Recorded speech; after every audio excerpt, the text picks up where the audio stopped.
Hello students, कैसे हैं आप सब लोग। उम्मीद करती हूँ सब अच्छे होंगे और स्वस्थ होंगे। मैं Meena Rana ICT virtual class में आपका स्वागत करती हूँ। स्टूडेंट्स, हम पढ़ रहे हैं क्लास 8 की मैथ हिंदी, और हिंदी में हम वर्ण विचार पढ़ रहे थे। तो वर्ण विचार में देखिए, हमने प्रीवियस लेक्चर में आपको वर्ण के बारे में पढ़ाया कि वर्ण क्या होता है, वर्ण कैसे आया, और वर्ण से मिलकर के आपके शब्द बनते हैं, शब्द से आपके वाक्य बनते हैं, और वाक्यों से आपकी भाषा बनती है। तो हिंदी भाषा की सबसे छोटी इकाई है वर्ण, और वर्ण बना है ध्वनियों से। ध्वनियों का लिखित रूप है वर्ण। तो आपको पहले भी बताया था कि मानव पहले ध्वनियों के साथ पैदा होता है और धीरे धीरे अनुकरण से वो मौखिक भाषा सीख जाता है, लेकिन उसे भाषा को शुद्ध रूप में लिखना, बोलना और उसे जो है पढ़ना नहीं आता है, इसलिए वो फिर हिंदी व्याकरण पढ़ता है। तो यहाँ से हम क्या पढ़ते हैं, वर्ण पढ़ते हैं। तो वर्ण यहाँ पर बेटा आपका क्या है, भाषा की सबसे छोटी इकाई है। और जैसे हमने हमारे पास यहाँ एक वाक्य लिखा था कि चंद्रमा निकल आया, ये आपका एक वाक्य है। ये वाक्य बना है शब्दों से, चंद्रमा निकल आया है। ये 4 शब्दों से मिलकर ये पूरा वाक्य बना है, और ये एक शब्द जो है इन वर्णों से मिलकर बना है, इन ध्वनियों से मिलकर बना है। तो चंद्रमा निकल आया है अलग अलग ध्वनियों से मिलकर बना है। बहुत छोटी से छोटी ध्वनि जिसके खंड नहीं किए जा सकते वर्ण अथवा अक्षर कहलाते हैं। वर्ण अथवा अक्षर कहलाते हैं। तो जब किसी भाषा के वर्णों को क्रमबद्ध रूप से लिखा जाता है तब वर्णों की माला अर्थात वर्णमाला कहलाती है। तो यहाँ हमने वर्ण की छोटी सी एक परिभाषा पढ़ी थी कि वर्णों के व्यवस्थित समूह को हम वर्णमाला कहते हैं। हिंदी वर्णमाला में आपके 52 वर्ण हैं, जिसमें 11 आपके स्वर हैं, 2 आपके अयोगवाह हैं, व्यंजन आपके 33 हैं, संयुक्त व्यंजन आपके 4 हैं, और अतिरिक्त वर्ण यहाँ पर आपके 2 हैं। तो कुल मिलाकर के आपके 52 वर्ण हुए। इसको आप नोट कीजिएगा, ठीक है। चलिए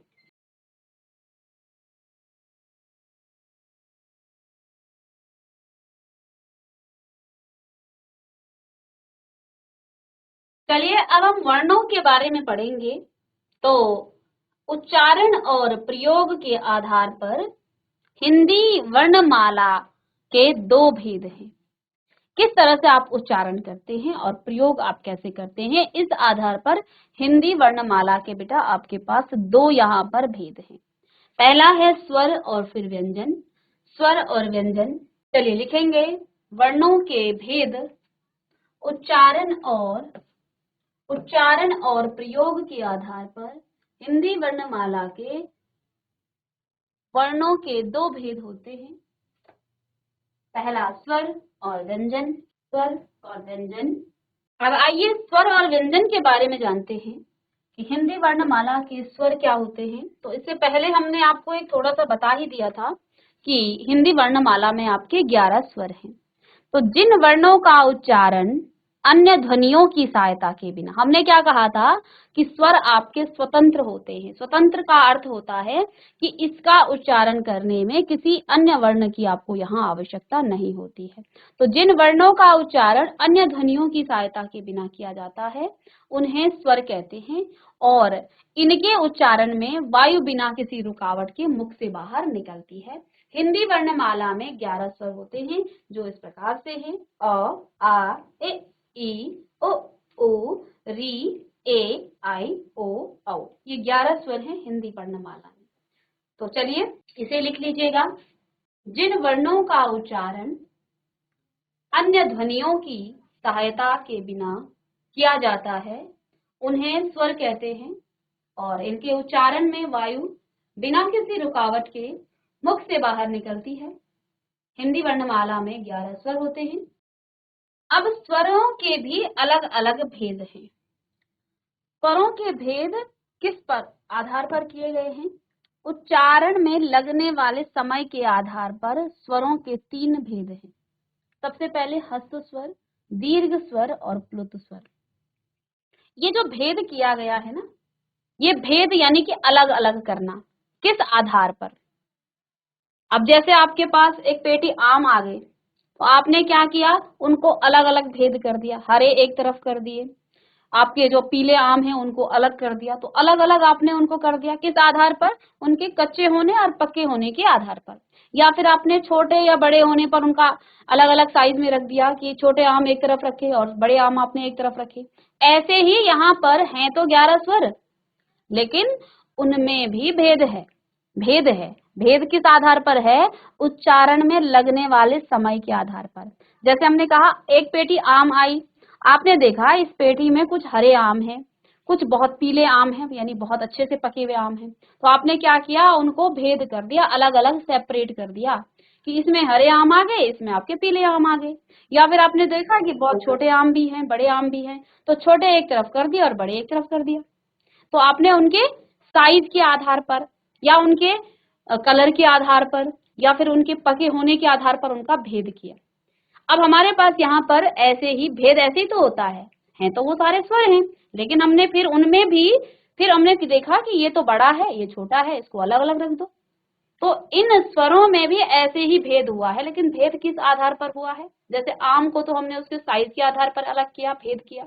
यहाँ भेद हो रहा है उच्चारण में लगने वाले समय के आधार पर, अर्थात किसी भी स्वर को उच्चारण करते समय कितना उस स्वर का उच्चारण में समय लग रहा है उस आधार पर। यानी कि कहने का मतलब ये है कि हर स्वर को बराबर समय में उच्चारित नहीं किया जा सकता है। इसीलिए तो भेद किया होगा कि किसी स्वर को उच्चारण करने में बहुत कम समय लगा होगा, किसी को उच्चारण करने में उससे ज्यादा समय लगा होगा, या किसी को उच्चारण करने में और ज्यादा समय लगा होगा।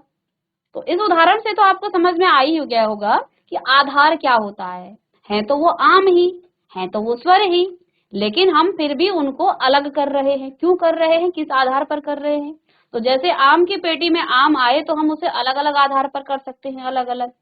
कैसे कि उसका पीला अलग कर दिए और हरे आम अलग कर दिए, या अधपके जो आम है उनको अलग कर दिया, तो पके होने के आधार पर अलग कर दिया। या फिर आपने कहा कि कुछ आम बहुत बड़े हैं, कुछ आम बहुत छोटे हैं, तो ऐसा करते हैं इनके साइज के आधार पर इनको अलग अलग कर देते हैं, इनका भेद कर देते हैं तो आम ही, ठीक है वो आम ही।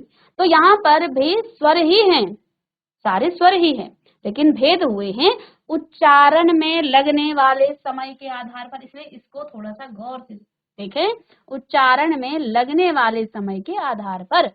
अब ये उच्चारण में लगने वाले समय के आधार पर क्या है? यानी जब आप स्वरों का उच्चारण करते हैं तो शायद किसी स्वर में बहुत कम समय लग रहा होगा, किसी स्वर में बहुत ज्यादा समय लग रहा होगा। तो इसी आधार पर इसके भी 3 भेद हुए, जिसमें पहला भेद है ह्रस्व स्वर, दूसरा है आपका दीर्घ स्वर, और फिर है आपका प्लुत स्वर। तो लिख लीजिएगा ह्रस्व दीर्घ और प्लुत, ह्रस्व दीर्घ और प्लुत। चलिए, आधार जरूर लिखना है कि किस आधार पर हमने यहाँ पर भेद किया है। चलिए, तो क्योंकि हमने स्वरों का उच्चारण में लगने वाले समय के आधार पर 3 भेद किए, तो देखते हैं किसमें कितना समय लगता है। पहला है आपका ह्रस्व, ह्रस्व स्वर। तो क्या कहते हैं, ह्रस्व क्या होता है? ह्रस्व जिन स्वरों के उच्चारण में बहुत ही कम समय लगता है उन्हें ह्रस्व स्वर कहते हैं। यह संख्या 4 है। अ, इ, ओ, रे। अब हमने बात की है उच्चारण में लगने वाले समय के आधार पर, तो इसकी परिभाषा भी इसी आधार पर देंगे। तो क्या कहा, जिन स्वरों का उच्चारण करते समय बहुत कम समय लगता है। क्योंकि जिस आधार पर आप भेद कर रहे हैं, तो आपने पेटी से आम कर दिया, आपने फिर आप किसी व्यक्ति ने पूछा कि भाई ये आम अलग क्यों कर दिए, तो आप क्या कहेंगे, इनका साइज बहुत छोटा है और इनका साइज बड़ा है। तो ऐसे ही हैं तो स्वर ही, लेकिन अब ह्रस्व क्यों है? क्योंकि उनके उच्चारण में कम समय लगता है, और ये हिंदी भाषा में, हिंदी वर्णमाला में 4 हैं। कौन कौन से हैं? अ, इ, ओ, री। ठीक है, तो 4 यहाँ पर आपके ह्रस्व स्वर हैं, जिनमें बहुत कम समय लगता है इनका उच्चारण करने में, इनको बोलने में। उच्चारण का अर्थ है बोलना, तो इनको बोलने में बहुत कम समय लगता है, इसलिए इनको ह्रस्व स्वर कहा जाता है। ठीक है, तो जब भी आप भेद करेंगे तो जिस आधार पर भेद कर रहे हैं उसी आधार पर उसकी परिभाषा भी देंगे। जैसे आपने हरे आम अलग किए तो आपसे किसी ने पूछा कि ये आम अलग क्यों किए, तो आप कहेंगे ये आधे कच्चे हैं। तो कच्चे या पके होने के आधार पर आपने भेद किया था, अलग सेपरेट किया था। तो अब आप उसकी परिभाषा उसी आधार पर बताएंगे। तो यहाँ हम भेद कर रहे हैं उच्चारण में लगने वाले समय के आधार पर, तो यहाँ परिभाषा भी उच्चारण में लगने वाले समय के आधार पर ही आएगी। ठीक है, चलिए उसके बाद नेक्स्ट है आपका दीर्घ स्वर, शॉर्ट वॉवल्स, लॉन्ग वॉवल्स और लॉन्गर।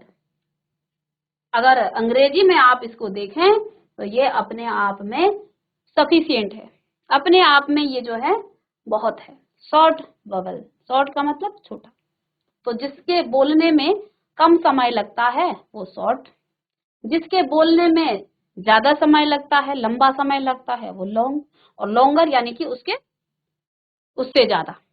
ठीक है, तो शॉर्ट, लॉन्ग और लॉन्गर वॉवल्स।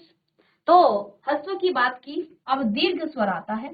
तो दीर्घ स्वर क्या होते हैं? जिन स्वरों के उच्चारण में ह्रस्व स्वर से लगभग, लगभग कहा है, पूरा नहीं कहा है, लगभग 2 गुना समय लगता है। 2 गुना यानी कि जितना स्वर अस्वर का उच्चारण करने में आपको लगेगा उससे लगभग 2 गुना आप अब उच्चारण कीजिए बार बार और महसूस भी कीजिए, क्योंकि बिना महसूस किए आपको लगेगा सिर्फ एक पढ़ी हुई चीज, आप जब तक इस चीज को फील नहीं करेंगे ना, और एक बार आपने फील कर दिया तो फिर आपको कुछ रटने की जरूरत नहीं है। उच्चारण कीजिए अ आ अ आ अ आ अ आ, तो अ खत्म, आ खींच रहा है थोड़ा सा। ठीक है, तो समय लगा है लगभग दुगना, तो ज्यादा समय लगा है, तो आ ओ आ ओ आ, तो समय देखिए, तो यहाँ पर लगभग उसके दुगना समय लग रहा है। जब आप ए का उच्चारण करते हैं तो बहुत कम समय लगा, ए ई खींचते हैं उसे, ई तो दुगना समय लगेगा। ओ कम समय लगा, उच्चारण, और अंतर भी इन्हीं पर है। देखिए अ और आ में यही अंतर है, और कोई अंतर नहीं है। अंतर इसी बात का है कि एक के उच्चारण में कम समय और दूसरे के उच्चारण में दुगना समय लगता है। अ और आ का यही फर्क है। ए और ई में भी यही फर्क है। उच्चारण में लगने वाले समय के आधार पर ही ये आपस में क्या है, एक दूसरे से भिन्न है। ए ई खींचेंगे आप उसे, ई ए ई ए ई, कई बच्चे दोनों को ई कर देते हैं या ई कर देते हैं।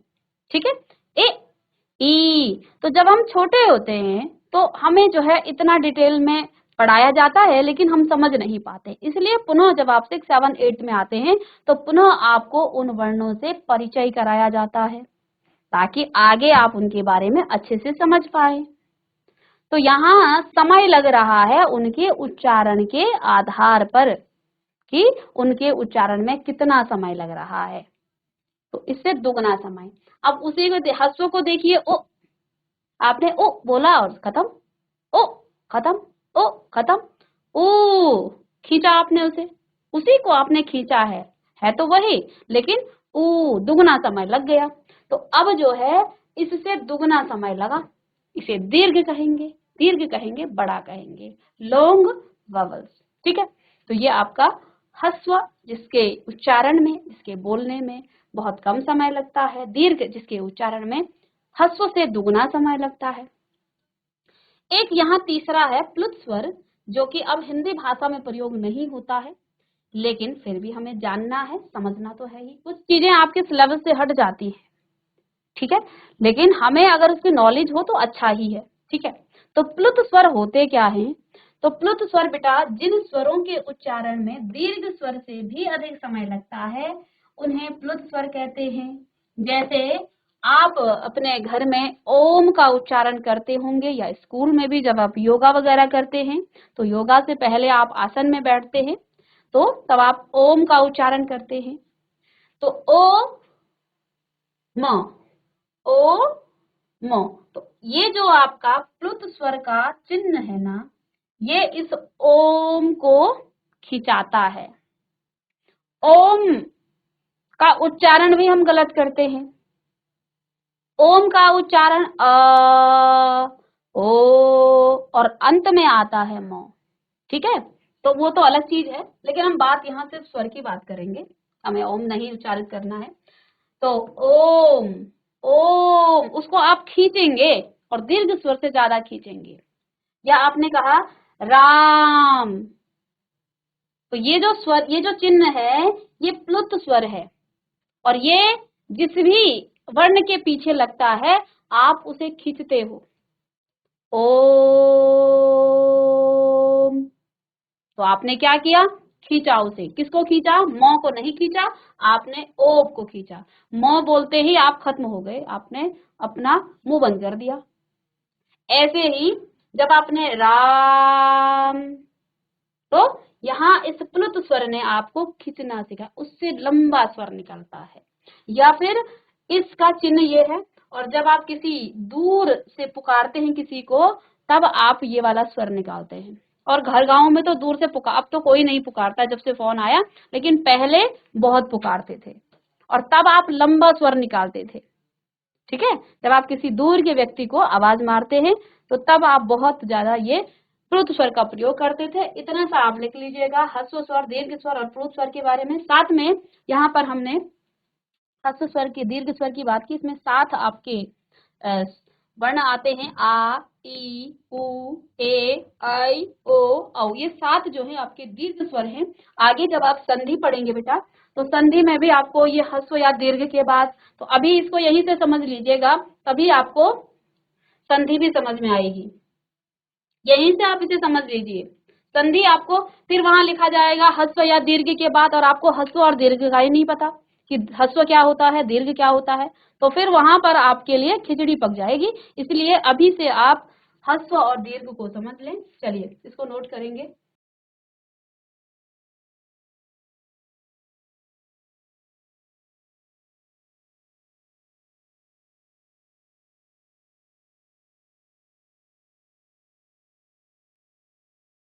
चलिए यहाँ पर कुछ विशेष बातें थोड़ी सी जान लेते हैं कि हिंदी में प्लुत स्वर का प्रयोग अब बिल्कुल बंद हो गया है और इसका प्रयोग अब केवल संस्कृत भाषा में होता है। लेकिन हमें ये भी पता होना चाहिए कि इसके अलावा भी कोई एक स्वर होता है जो प्लुत स्वर कहलाता है, और इसका उच्चारण आप ओम के साथ या किसी स्वर को जब आप लंबा खींचते हैं या दूर के किसी व्यक्ति को आप पुकारते हैं, तो उस समय आप इस प्लुत स्वर का प्रयोग करते हैं और इसका चिन्ह है इस तरह से उल्टा, ये जो छोटा ऐसा आप बनाते हैं इस टाइप का, इसका एक चिन्ह है, इसके द्वारा आपको इसकी पहचान होती है।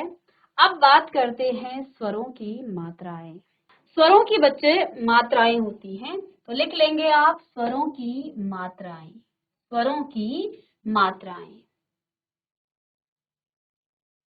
यानी जो आपने 11 स्वर पढ़े और उच्चारण के आधार पर जिन स्वरों का आपने अभी अभी भेद किया, उन स्वरों की एक और विशेषता है। क्या विशेषता है, ये स्वर अपने साथ मात्राएं भी रखते हैं। ठीक है, और इसमें अ स्वर को छोड़ करके अन्य सभी स्वरों की मात्राएं होती हैं, जिन मात्राओं के द्वारा हम आगे शब्दों का निर्माण करते हैं, और व्यंजनों के साथ भी इन मात्राओं को जोड़ा जाता है। स्वर का स्वर के साथ नहीं, लेकिन जब किसी व्यंजन में आप स्वर को जोड़ते हैं तो स्वर नहीं जुड़ता है बल्कि उसकी मात्रा जुड़ती है। आप कहेंगे इनकी मात्रा का क्या काम है, इन्हीं से हमारे आगे जो है हम शब्दों को बनाना सीखते हैं। यानी कि आपके पास यदि कोई, अभी हमने व्यंजन पढ़ा था ना, स्वर रहित व्यंजन ऐसा ही होता है, ये स्वर रहित है। और ये बेटा आपका हल है, हलंत इसको कहते हैं। हमने क व्यंजन लिखा, हम इसका उच्चारण अ के साथ कर रहे हैं अभी, वैसे इसे स्वतंत्र रूप में उच्चारण नहीं किया जाता है। तो क को आप देखो, इस अ की कोई मात्रा नहीं है, ठीक है, लेकिन इसका भी कुछ काम है। क्या काम है, क्योंकि व्यंजन को स्वतंत्र अवस्था में ऐसे लिखा जाता है एक हलंत के साथ, और जब आप इस व्यंजन में क्या करते हैं, अ जोड़ते हैं, तो ये मात्रा तो इसके साथ नहीं है, लेकिन इस अ का काम है इसके साथ जुड़ते ही ये इस क के नीचे का जो हल है, हलंत है, इसको हटा देता है। अब आप समझे कि व्यंजन, हर व्यंजन में अ का स्वर जुड़ा है जब उसके नीचे हल नहीं है, हलंत नहीं है। तभी हम कहते हैं व्यंजन की, जब आप परिभाषा देखेंगे कि व्यंजन स्वतंत्र अवस्था में नहीं होते हैं, इनको स्वरों की मदद से उच्चारित किया जाता है। स्वर की मदद से। तो हर व्यंजन जिसके साथ कोई मात्रा नहीं है उसमें अ का स्वर जुड़ा हुआ है।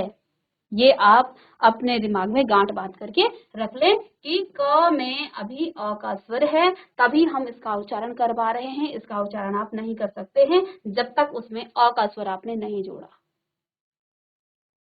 ठीक है, तो अ स्वर की कोई मात्रा तो नहीं है, लेकिन अ स्वर जो है सभी व्यंजन में जुड़ करके उसके नीचे का जो हलंत है उसको हटा देता है और उस व्यंजन को उच्चारित करने में मदद करता है।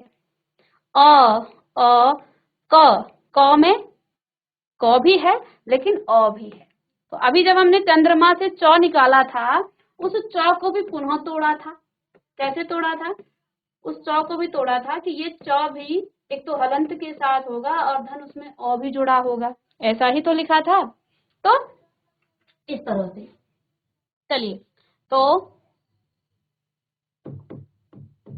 मात्राओं की हम बात कर रहे हैं कि हिंदी वर्णमाला में हम मात्राओं का, हिंदी के जो स्वर हैं उसमें मात्राएं होती हैं और ये मात्राएं व्यंजनों के साथ जोड़ करके आगे के शब्दों को बनाती है, शब्दों का निर्माण करती है, वाक्यों का निर्माण करती है और भाषा का निर्माण करती है। भाषा को आप फिर लिख सकते हैं, बोल सकते हैं, पढ़ सकते हैं। तो इन मात्राओं का हिंदी भाषा में बड़ा योगदान है, इसलिए हमें इस मात्रा को अच्छे से जानना है। आप जानते भी हैं, छोटी क्लासेस में तो आप पढ़ते ही थे। तो एक बार एक छोटा सा रिविजन, यहाँ पर अ की कोई मात्रा नहीं है, लेकिन ये जो क और अ है इन दोनों में अ है, क और ल है, दोनों में अ है। ये आप समझ गए कैसे है, मैं बता चुकी हूँ। आ की मात्रा एक सिंगल आप लाइन खींचेंगे और इस तरह से आ की मात्रा है, जैसे क में आ की मात्रा जुड़ी है। और एक की मात्रा ये है, ई की मात्रा इस तरह से लिखते हैं, ओ की मात्रा जैसे क में लगी है, ऊ की मात्रा जैसे कू में लगा है, री की मात्रा इस तरह से नीचे लगाई जाती है, क्री, और ए की मात्रा ऊपर लगाई जाती है, आई की मात्रा कई, देख ही लीजिए, ओ की मात्रा इस तरह से लगाया जाता है और औ की मात्रा इस तरह से। तो जल्दी से आप नोट कीजिएगा, इसके बाद आगे हम करते हैं।